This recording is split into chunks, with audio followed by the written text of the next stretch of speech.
Alright guys, round 3 of the tier list. We're looking at Path of Fire today. If you're out of the loop with the End of Dragons elite specs, I kind of rated them all, gave my feedback on how they feel. In the previous video, I looked at Heart of Thorns, and now for the final expansion, the middle expansion, it's POF, which is a real mixed bag to me. Some of these I adore, and it feels like they had so much work and interesting stuff going on with them, and some of them I'm a lot more lukewarm about. I think I can already tell you before I go into this that I feel like Heart of Thorns is the most consistent expansion, but we'll see if my ultimate favorites in this set.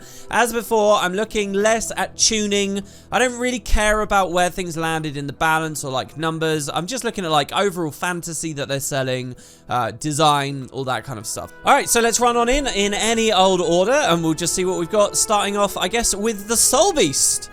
My instinct immediately as I put Soul Beast on the list here is to have it very, very, very high. Soul Beast is selling an idea that I wanted on Ranger for a long time, which is the idea that I can combo with the pet, like actually merge as one. The thing is, when I often thought about the idea of merging, I've always wanted it to be like a World of Warcraft druidy kind of experience where I transform into the pet and I control as the pet. ArenaNet kind of opted to go for the reverse, which is maybe a bit of a disappointment, but I mean, I think it's still quite badass. Just that feel of being able to use the actual pet's buttons, like merge with a smoke scale and use smoke assault. I don't know, man. There's something about that that really clicks with me. So I do like the Soul Beast. There are some sides of it that you guys might not like anymore, like the fact you can't pet swap with Soul Beast. But I'll tell you what, I know that was a nerf to try and kind of counterbalance it, but I sort of prefer the flow of Soul Beast since that came in. The actual balance of merging in, merging out, weapon set 1, weapon set 2, pet 1, pet 2. That's like 3 toggles that the Soul Beast used to have to deal with, and mentally, unless I feel like you play a lot of Ranger, or for me anyway, unless I play a lot of Ranger, I really kind of struggled with that. Now that there's no pet swap, it kind of just makes a lot of sense to me as an elite spec. Another thing that I'm sure this is very personal anecdote, a lot of people won't have a similar experience, but that really raised the Soul Beast in my estimation, is Dagger. Dagger's a weird thing, right, where Path of Fire is very old now. I didn't play with the Soul Beast Dagger for years and years and years. I mean, I played with it a bit, I learned what it was, but then promptly forgot about it and never really used it. In much more recent times, probably my favorite build playing as a Ranger is a Soul Beast using Dagger and like sort of swapping back and that kind of brawlery feeling with it. All the quickness bounce stuff in the traits, I thought that was all really, really fun to play with, and I'm a big fan of right now, seriously. I know some people opt to go with like sword and stuff, but for open world, Dagger is actually my main choice. So yeah, I like Soul Beast. I like the flow of it. I like how it opened up those old pets to a certain degree. Not massively. I mean, many of the conversations we're having these days about the next Ranger spec, the Untamed, are kind of going in the same circles. But I think Soul Beast did well, and, you know, it's a cool, clear idea they gave us. I'm going to put it at A for now. That might become S by the end of this, really. Next, we have the Weaver. Oh, gosh. Okay, so Ellie, so this is hard, okay?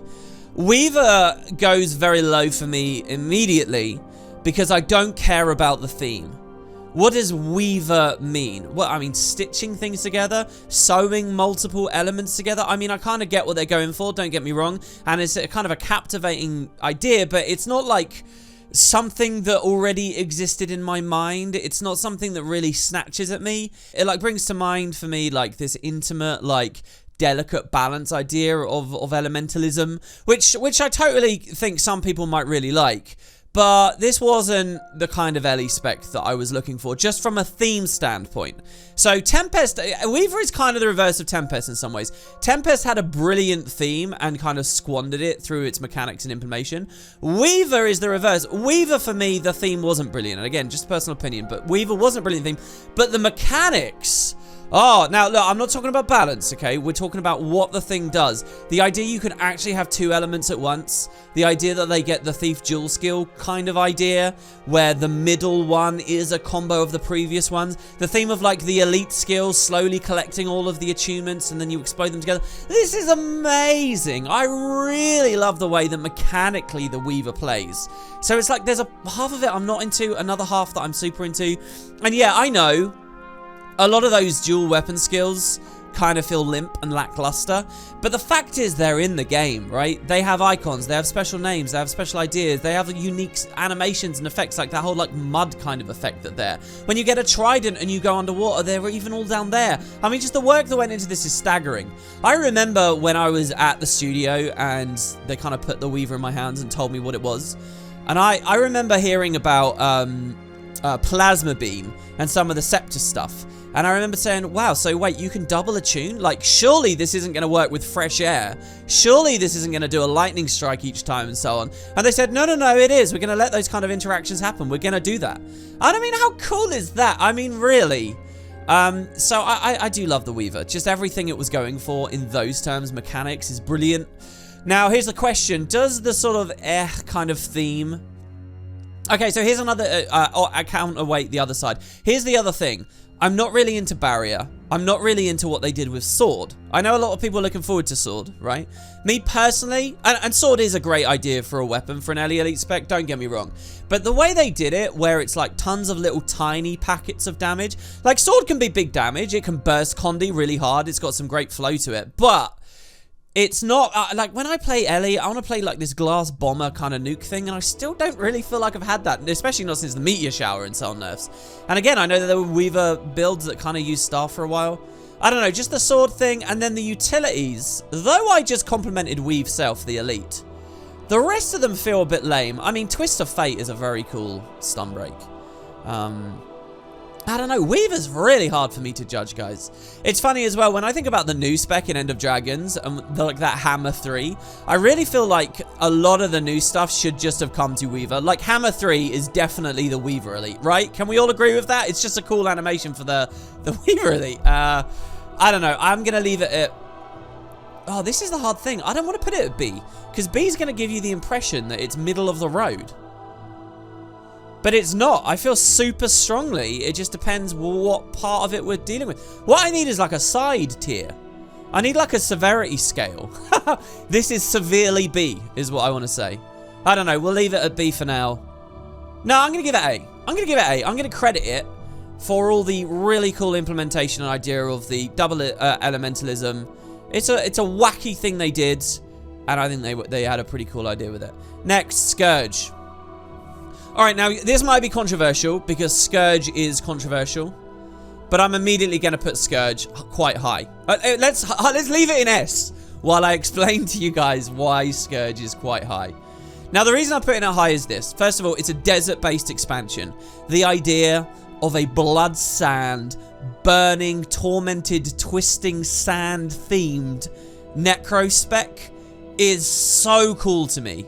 The traits... The idea of the elite, like the ghastly breach and creating all these little sand shades and stuff around is really cool. Like, the theme is so perfect for Path of Fire. And that idea of just boiling blood in the sand, I love. I think is so cool. And Necro always thematically ends up quite high in my estimations. What can I say?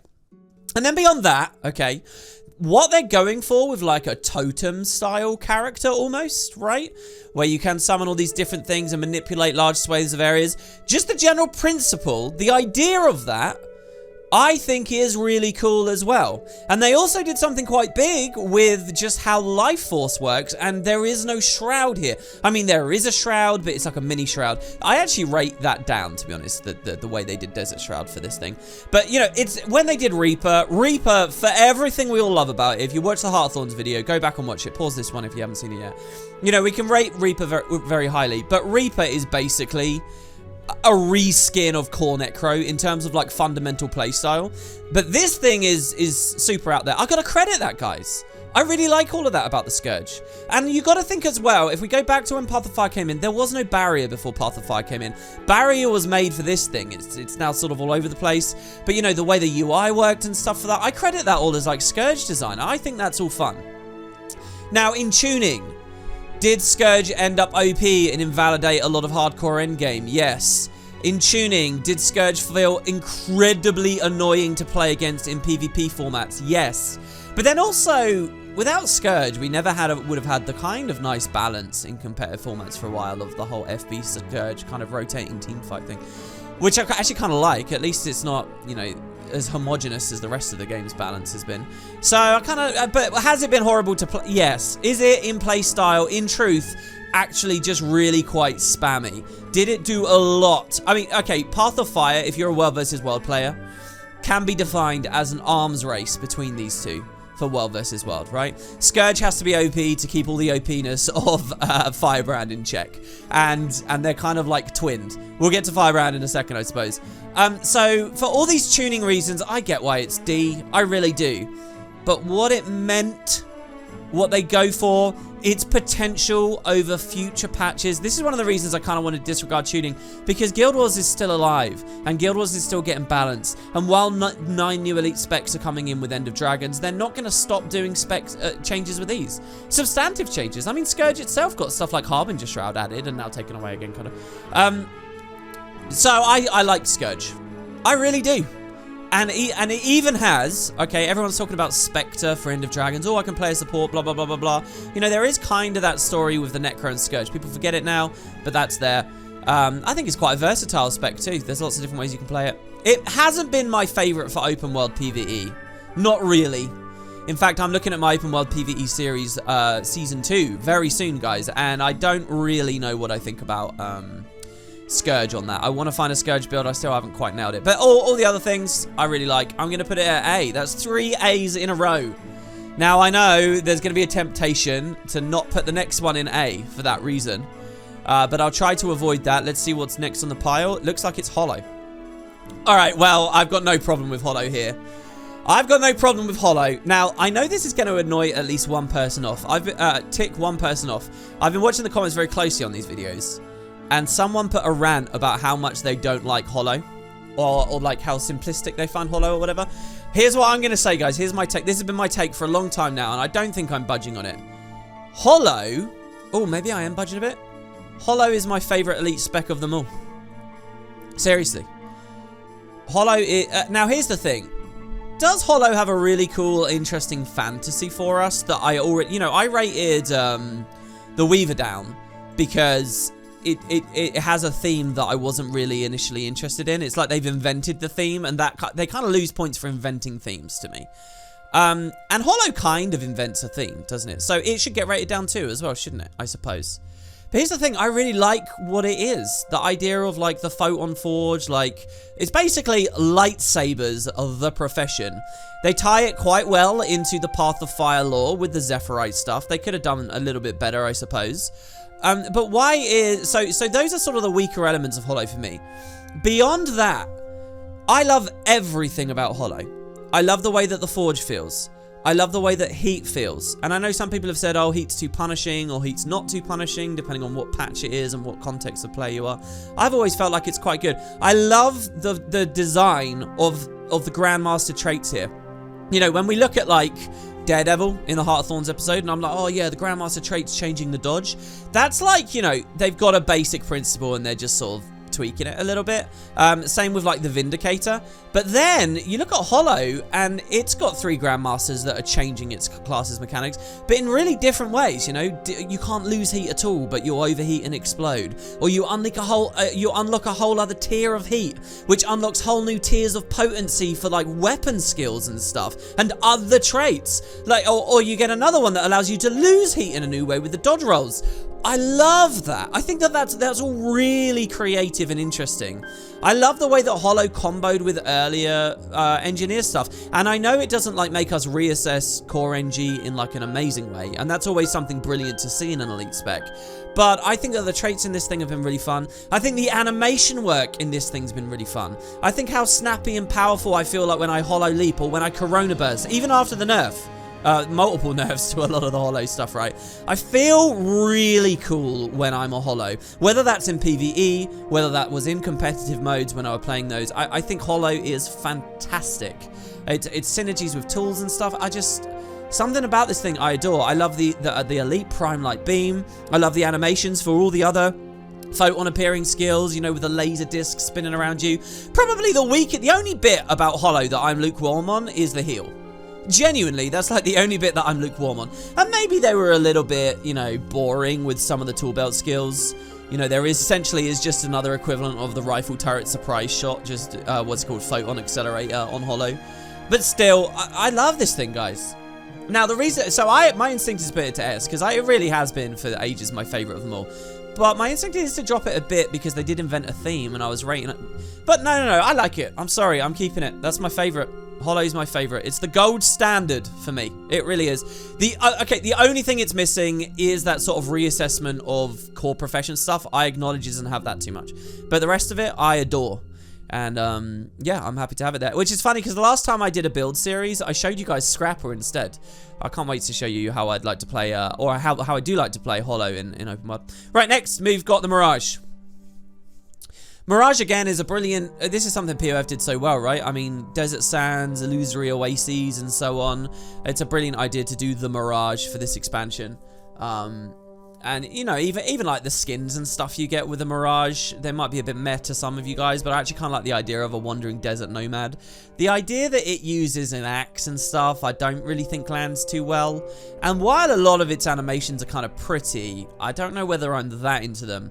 So Mirage has like 2 big mechanics, I would say, that were transformative. Obviously, there's the dodge roll stuff and the ambush stuff, which, you know, in practice... I mean, Mirage feels very different to play the other Mesmer specs, so I think I rate it up there, because it does feel very different. It even feels quite different to a lot of the professions in the game, which I think kind of rates it up. But it is a bit floaty, and it is a bit, and it has been a bit weird to play against in the years. You know, you could look at this as like an egregious rule break. You know, talk about End of Dragons rule break, and what about the rule that they broke with how dodge rolls work on this thing? So that's kind of one thing, the dodge rolls. The other, but though nowadays, now that it only has the 1 dodge, I actually kind of feel like it's even more transformative and even more interesting as an elite spec now. The other mechanic, and people kind of forget about this, but is the mirror mechanic, where you actually drop mirrors around, and your utility skills drop mirrors, and some of your traits interact with mirrors. Now, I really like the mirror dropping thing. I like the idea that I can pick up a mirror and it will do all kinds of different special stuff and trigger new ambushes. But all of that stuff was balanced really wonkily, and a lot of people don't think about, I think. And it's easy actually to forget it's on Mirage. But that's kind of a tuning drop down. But I think it's such a heavy tuning drop down. It's almost like it doesn't exist. I don't know, though. Some of the Weaver... I credited Weaver Trident skills. Shouldn't I credit the mirror stuff? I mean, the mirror stuff is there. And especially in the competitive mode, you think about it more. I don't know. I'm going to put Mirage at B on this, guys. I could talk a lot about Mirage. It's actually one of my most played professions from the POF set. But I think it's pretty decidedly B. Reasonably cool theme. And reasonably interesting mechanics. But overall, I feel kind of lukewarm about it to a certain degree. It's actually very close to A. And but it is definitely B. Even though this looks wonky and you think I'm avoiding just because that looks wonky, I think it is B. Okay, next we have the Spellbreaker. Spellbreaker has an interesting idea, you know, like the anti-mage, the witch hunter or whatever. It's funny, I used witch hunter as an alternate term for maybe the dragon hunter before, didn't I? But the idea that, you know, this guy can get out there and can break enchantments and so on. I mean, it's reasonably fun. This is a bit like Herald was and Rev was to a certain degree. It almost feels like it's a bit too Guild Wars 1-y inspired almost to a certain degree. Actually, that's an interesting thing. I think through these tier lists, I've noticed I'm not too keen on the Guild Wars 1 leaning stuff. Not that Spellbreaker necessarily is. You know, when I think Spellbreaker, probably my favorite element of the whole specialization, which has been ludicrously OP or ludicrously underpowered, depending on where you're playing and what balance, but is Winds of Disenchantment. I love that elite and how defining it was. Nowadays, I don't know how... I mean, the tether mechanics have been kind of interesting with it. It's one of the cleanest elite specs that they added in the whole set. I have to credit it for that. But overall, I'm just kind of about it. I mean, I think it's a B as well, because it's not necessarily bad. So I think I'm going to put it at quite low in B. It's alright. It does everything alright. Nothing too special, I think, on that. Next, we have the Firebrand. Firebrand, I think, goes down to C. I don't think it goes as low as D. Now, like with the Scourge discussion, I think this is possibly controversial to some people. Let's remind ourselves what Firebrand was all about. Well, Core Guardian at launch actually had tomes as elite skills. They were lost in balance over the years. Firebrand was seeking to bring them back. So does that like build into like a really coherent vision or theme idea? Not really, and I think this is one of those loosey-goosey names like Firebrand or Herald. You might say it's the Path of Fire expansion. It's a hot desert, so there's a Firebrand. But I mean, really, we're clutching at straws here, aren't we? One thing the Firebrand does do, the others don't, is it has a lot of lore in tooltips and stuff, which I do enjoy. And when it comes down to all the individual skills, I do actually like their animations and the ideas of their names and stuff, like the Oasis in the F2 and so on. But really, does this do anything amazing mechanically? Basically, it's just like a triple shroud kind of character with way too many buttons that's caused way too many balance issues over the years. You know, Firebrand's kind of got this fundamental issue. It's not even a tuning issue, but it's a fundamental issue of like, it's got 3 tomes for 3 jobs, and to balance them, you've got to put massive cooldowns on them. That's going to feel weird. I wasn't too hot on the mantras either, not really. I mean, the idea that you could splash cone effects on people is good. I always like that from Receive the Light, the heal skill. But doing all the utilities based on that? And ever since the mantra patch as well, which made them even more simplistic, I don't know. I think these things drop Firebrand. The only thing that I really love about Firebrand is like some of the Radiance interactions with F1 and getting the tone back. All the big fire fields. There's been some fun builds over the years. And Axe feels fun to use, but it's not my favorite. Let me put it this way. If I were to quit Guild Wars 2, forget all about it, and be asked to do this video blind in 20 years, I have a strong feeling Firebrand would have completely been lost from my memory. It's just too indistinct. Maybe what they should have done is go deeper into like the whole librarian book thing, like more clearly with its name and stuff. Second to last, now we have the Deadeye. We've got the Thief. So where do I put Deadeye? I've got to be completely honest, my initial reaction is to put it super low because I suck at Deadeye. I've basically had like one phase of about a month and a half where I've played a lot of Deadeye. I did it mostly in competitive environments, and I played a cheesy Condi build, and I played a cheesy, like, one-shot power build. And that's basically the extent of how much I've really clicked with Deadeye. Aside from that, in PvE, I just use it to fuel pistol spam, which has always felt a lot like regular Thief gameplay to me.